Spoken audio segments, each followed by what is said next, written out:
এই ছাত্র শিবিরটা হচ্ছে সম্পূর্ণ মানে আলাদা একটা সংগঠন বলা যায়, স্বায়ত্তশাসিত সংগঠন, যেটা হচ্ছে শুধুমাত্র ছাত্রদেরকেই নিয়ে কাজ করে এবং নারীর জন্য নিরাপদ ক্যাম্পাস তৈরি করার জন্য যথাসম্ভব চেষ্টা করা। আপনারা সবাই জানেন আমি শিবিরের সমর্থিত প্যানেলে কার্যনির্বাহী সদস্য এক হিসেবে আমি প্রতিদ্বন্দ্বিতা করব। আপনি যদি ওই যে ভাই বলেছিল যে কেন এখানে আসে হ্যাঁ হ্যাঁ আসলে আমি যদি আমার মোটিভটা বলি, আমার মোটিভ হচ্ছে কিছুটা আইডিওলজিক, যেটা হচ্ছে সবার কল্যাণে কাজ করা। তো শিবিরকে আমি যে এখন দেখছি ব্যাপার এটা না, আরও অনেক আগে থেকেই তাদের কাজকর্ম লক্ষ্য করছি, হয়তো সরাসরি না হলেও পরোক্ষভাবে তাদের কাজগুলো সম্পর্কে জানছি, যেটা আমার কাছে মোটামুটি ভালোই লেগেছে। মনে হয়েছে যে তারা যদি শিক্ষার্থীদের জন্য পরবর্তীতে কেন্দ্রীয় ছাত্র সংসদ নির্বাচনের মাধ্যমে বিজয়ী হয়ে আসে বা যদি আসে সামনে, তাহলে তারা তাদের কাজের পরিধিটাকে আরও বেশি সম্প্রসারিত করতে পারবে এবং এই যে কল্যাণমূলক যে কাজগুলো রয়েছে এটার পরিমাণ আরও বাড়বে ইনশাআল্লাহ। যেহেতু আমাদের এখানে বাজেট অ্যালোকেশন খুব একটা বেশি না, তখন হচ্ছে এই জিনিসগুলো অনেক বেশি সহজতর হবে। তো আমার ব্যক্তিগত মোটিভ আর ছাত্র শিবির মানে ওনাদের যে মোটিভ সেটা অনেকটাই সেম। তো সেজন্য আসলে এই প্যানেল থেকে প্রার্থিতা করা। এখানে এসে ছাত্র শিবিরের সাথে যুক্ত হয়েছেন এর আগেও যখন ছিলেন তখন ছাত্র শিবিরের না, আসলে ছাত্র শিবিরটা হচ্ছে সম্পূর্ণ মানে আলাদা একটা সংগঠন বলা যায়, স্বায়ত্তশাসিত সংগঠন, যেটা হচ্ছে শুধুমাত্র ছাত্রদেরকেই নিয়ে কাজ করে। এখানে যদি সাংগঠনিকভাবে বলি, ছাত্র হিসেবে সেখানে যুক্ত হওয়ার কোনো সুযোগ আমার নেই। তো আমি হচ্ছে তাদের কাজগুলো দেখতাম, এরকমই। ছাত্র শিবিরের সাথে তো একজন ছাত্র হিসেবে যুক্ত হওয়ার প্রশ্ন আসে না। নারী প্রার্থী হিসেবে শিক্ষার্থী রয়েছে, নারী শিক্ষার্থী, তাদের আমি ইনশাআল্লাহ আমি আমার পরিচয়টা আবার একটু বলি। আমি ফাতেমা আক্তার, অরিন হিসেবেই আমাকে সবাই চেনে।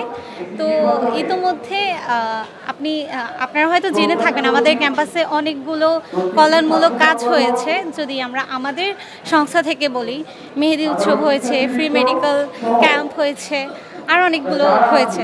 দেন হচ্ছে ফ্রি ক্যারাতে বা মার্শাল আর্ট ট্রেনিং সেটা ছিল। তো এরকম অনেকগুলো কাজ যখন আমরা করেছি, ইভেন আমি তো প্রত্যক্ষভাবেই ছিলাম, বা হচ্ছে আমাদের হল আন্দোলনে ছিলাম, তারপর জুলাইয়ের আন্দোলনে ছিলাম, আমাদের সম্পূরক বৃত্তির যে ব্যাপারটা সেখানেও ছিলাম। তখন দেখেছি যে হচ্ছে নারীরা হচ্ছে অনেকে সামনে আসে না, তারা ভয় পায়। সবাই কিন্তু চায় তাদের সবার আওয়াজে হয়তো কিছু আওয়াজ চাপা পড়ে যায়, তো তাদের কণ্ঠস্বর হয়ে কিছু বলার জন্যই আমার এই প্যানেলে আসা। আমি যদি ইনশাআল্লাহ বিজয়ী হতে পারি, তাহলে আমার বেশ কিছু প্ল্যান রয়েছে, ইনশাআল্লাহ সেগুলো বাস্তবায়ন করার চেষ্টা করব। আলহামদুলিল্লাহ অনেক বেশি ভালো লাগছে। ক্যাম্পাসে শুধু যে আজকেই উৎসব মুখর লাগছে ব্যাপারটা এমন না, বিগত আমি দেখছি যে 1.5-2 মাস থেকেই বলা যায় যে ক্যাম্পাসে একটা উৎসব মুখর পরিবেশ লেগে আছে। সবাই হচ্ছে যোগসু হবে, এই ব্যাপারটা নিয়েও অনেক বেশি এক্সাইটেড। তো যদিও আমাদের যোগসু নভেম্বর 27 তারিখে হওয়ার কথা ছিল, দুর্ভাগ্যবশত হয়নি। ইনশাআল্লাহ ডিসেম্বর 22 তারিখে হবে। তো এটা নিয়ে সবার মধ্যে অনেক বেশি উদ্দীপনা কাজ করে। আমরা দেখেছি যে ইতোমধ্যে অনেকগুলো প্যানেল থেকে তারা তাদের প্রার্থীদের নাম ঘোষণা করেছে এবং আজকে আপনারা দেখেছেন ছাত্র শিবির সমর্থিত প্যানেল থেকে, এবং সেখানে আমরা ছাত্র সংস্থা থেকে প্রার্থিতা করব ইনশাআল্লাহ। আমাদের যে প্যানেলটা হয়েছে অদম্য চবিয়ান ঐক্য, সেই প্যানেলের একজন প্রার্থী হিসেবে প্রতিদ্বন্দ্বিতা করতে পেরে আমার অনেক বেশি ভালো লাগছে। আর প্ল্যানগুলো পরে বলি। আচ্ছা, থ্যাংক ইউ সো মাচ। এমনিতে আলহামদুলিল্লাহ বাংলাদেশ ইসলামী ছাত্র সংস্থার পক্ষ থেকে আমরা সবসময়ের জন্য চেষ্টা করছি একটা শিক্ষার্থী বান্ধব পরিবেশ গড়ে তোলার জন্য এবং শিক্ষার্থীদের কল্যাণে কাজ করার চেষ্টা করছি। আর এখন যেহেতু বর্তমানে আমাদের বিভিন্ন ক্যাম্পাসগুলোতে ছাত্র সংসদ নির্বাচন হচ্ছে এবং আসন্ন যোগসু নির্বাচনে আমরা আশা করছি বৃহৎ পরিসরে শিক্ষার্থীদের কল্যাণের জন্য কাজ করতে পারবো ইনশাল্লাহ।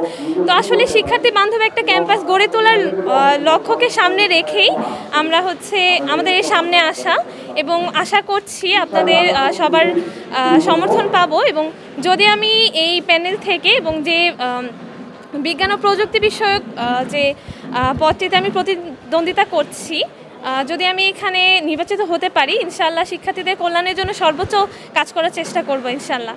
আমি সুখিমন খাতুন, প্রাণ রসায়ন অনুপ্রাণ বিজ্ঞান বিভাগের 16তম। আসসালামু আলাইকুম, আমি শান্তা আক্তার, 17তম আবর্তন শিক্ষা ও গবেষণা অনুষদ। আমার বাড়ি শ্রীনগর, মুন্সিগঞ্জ। আপনারা সবাই জানেন আমি শিবিরের সমর্থিত প্যানেলে কার্যনির্বাহী সদস্য 1 হিসেবে আমি প্রতিদ্বন্দ্বিতা করব। এর আগের পরিচয় যদি জিজ্ঞাসা করেন, এর পূর্বে আমি বিভিন্ন শিক্ষার্থী আন্দোলনের সাথে যুক্ত ছিলাম, হল আন্দোলনের সাথে যুক্ত ছিলাম এবং আমি জগন্নাথ বিশ্ববিদ্যালয়ের ইনকলাব মঞ্চের সদস্য সচিব ছিলাম জগন্নাথ শাখার। তো আমার নির্বাচন সম্পর্কে যদি জিজ্ঞাসা করতে চান, আমার নির্বাচনে ইশতেহার হবে নারী শিক্ষার্থীর